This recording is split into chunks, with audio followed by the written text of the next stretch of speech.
तो हमारे पास जो इलेक्ट्रिकल मशीन है इसकी जो यूनिट 3 चल रही थी, इसकी लास्ट टॉपिक है, और इसको जैसे हम खत्म करेंगे तो आपका 90% तक जो सिलेबस था वो कवर आपका हो जाएगा।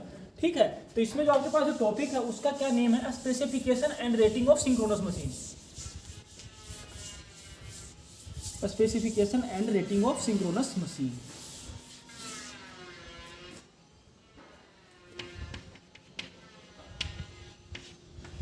Specification and rating of synchronous machine.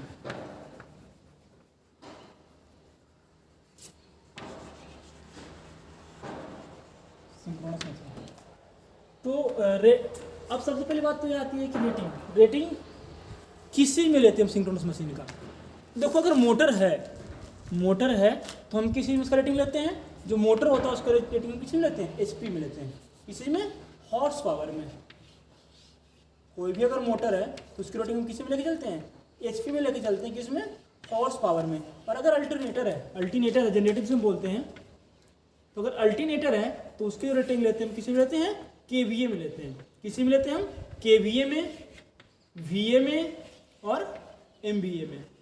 ठीक है, अगर मोटर है रेटिंग फॉर मोटर, अगर रेटिंग मोटर का लेंगे तो किसी में लेंगे, रेटिंग फॉर मोटर के लिए क्या है, हॉर्स पावर, बीएचपी ले सकते हैं हम। ठीक है ना, एमएचपी हो सकता है मेगा हॉर्स पावर, वैसे तो एमएचपी में लेके चले जाते हैं। और उसके बाद में क्या होता है, फिर मेगा हो गया जो भी है। लेकिन अगर हम अगर रेटिंग ऑफ अल्टरनेटर की बात करें, रेटिंग ऑफ जनरेटर या फिर अल्टरनेटर,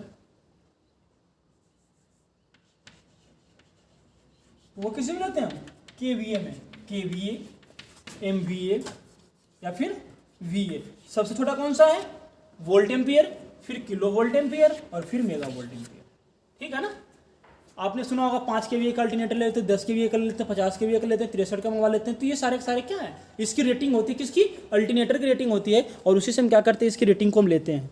ठीक है, तो ये तो था इसका रेटिंग, किसी में हम लेते हैं। तो आपके पास 1 नंबर का क्वेश्चन आता है यहाँ से कि अगर मोटर की रेटिंग लेंगे तो किसी में लेंगे, एचपी में आएगा, एचपी जिसमें लगा होगा आप उसको टिक कर लोगे। और अगर अल्टरनेटर के लेंगे तो हम किसी में लेंगे, केवीए, एमवीए और वीए में लेंगे।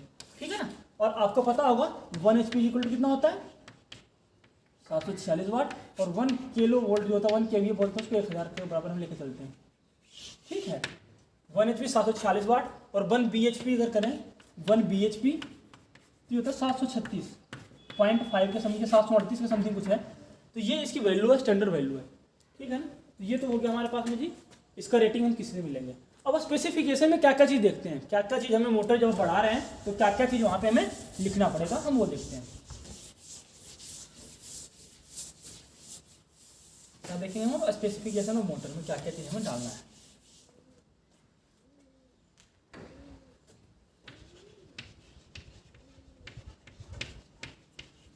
स्पेसिफिकेशन ऑफ मोटर, तो मोटर के स्पेसिफिकेशन की बात करते हैं, क्या क्या चीज़ डालते हैं इसमें। इस पर हम डालते हैं सबसे पहले नेम प्लेट, कौन सा मोटर है, फिर लेकिन फेज, कौन सी कितनी फेज की मोटर है, सिंगल फेज, 3 फेज जो भी है। फिर हम एचपी भी लिखेंगे, कितना एचपी का, 5 का है, 10 का है, 20 का, 25 का जो भी है हम एचपी लिखेंगे। फिर लिखेंगे, फिर इस पर डायग्राम बनाते हैं, कौन सा डायग्राम है, डेल्टा कनेक्शन है, स्टार कनेक्शन करना है, जो भी करना है हम उस पर करते हैं। फिर आगे हम इस पर क्या करते हैं, फिर आगे हम इस पर क्या बनाते हैं, फिर बनाते हैं हम इसका फ्रीक्वेंसी, लिखते हैं कितनी है इसकी, 50 हर्ट्ज है या जो भी है। फिर हम लिखते हैं एसी से चलेगा, डीसी से चलेगा,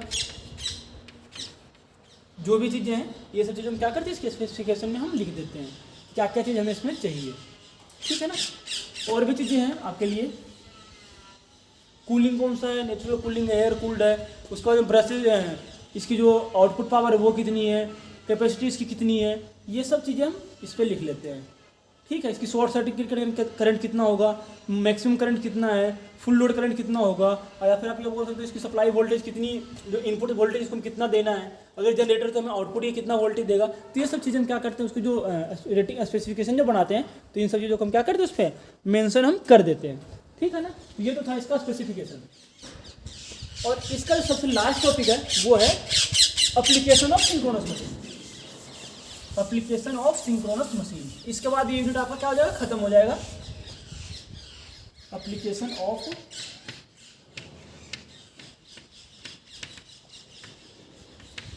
सिंक्रोनस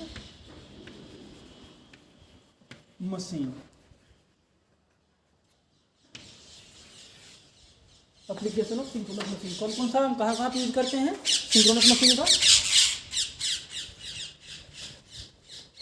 जो सबसे फर्स्ट एप्लीकेशन आता है सिंक्रोनस मशीन का वो कहाँ है, आपको पता है, जो सीमेंट की फैक्ट्री होती है, जहाँ भी हम सबसे पहले तो एक इंपॉर्टेंट पॉइंट इसके लिए ये है कि हम ये लिख सकते हैं कि जहाँ पे हमें क्या चाहिए, कांस्टेंट स्पीड चाहिए। जहाँ पे हमें क्या करना है, कांस्टेंट स्पीड चाहिए, वहाँ पे हम क्या कर सकते हैं, इसका यूज कर सकते हैं। सबसे फर्स्ट पॉइंट लिख सकते हैं एट विच प्लेस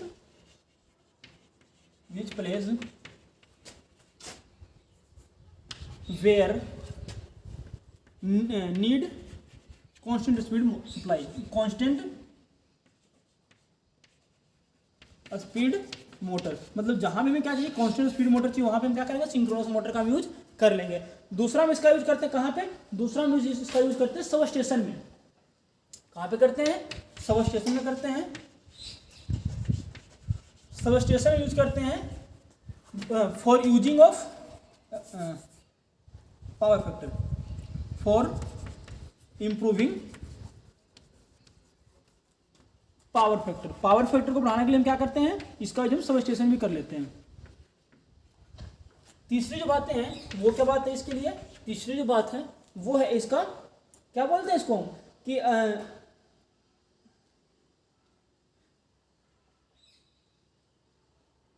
जो वोल्टेज को जो कंट्रोल करना होता है ट्रांसमिशन लाइन में, वोल्टेज कंट्रोल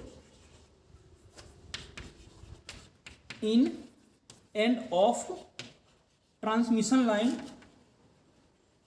वहां पे भी हम क्या करते हैं, सिंक्रोनस मशीन का हम यूज कर लेते हैं।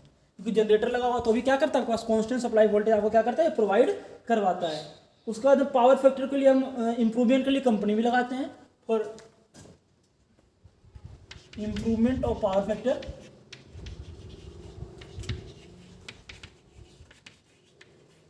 In large industry. जो बड़ी बड़ी कंपनियां होती हैं वहां पे हम क्या कर लेते हैं, पावर फैक्टर को बढ़ाने के लिए हम इसका यूज कर लेते हैं। और भी एक बातें हैं वो क्या है कि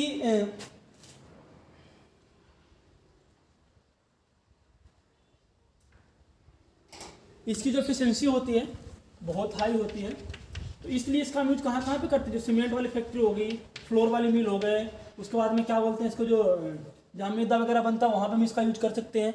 और भी इसके क्या है, इलेक्ट्रोप्लेटिंग में यूज कर लेते हैं, ठीक है ना। तो यहाँ पे हम क्या करते हैं कि सब जगह पे क्या करते हैं, सिंक्रोनस मोटर का हम यूज करते हैं। और एक चीज़ और बच जाता है जो कि आप सबको पता होना चाहिए, difference between synchronous motor and induction motor. Induction motor और सिंक्रोनस मोटर में क्या डिफरेंस है, तो 2 4 5 इंपॉर्टेंट बातें हैं, देख ही लेते हैं आज, फिर आपका ये कहानी खत्म हो जाएगा इसका।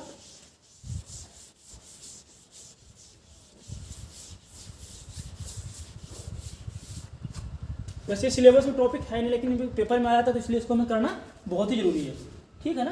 तो सबसे पहला चीज क्या है कि difference between synchronous motor and induction motor.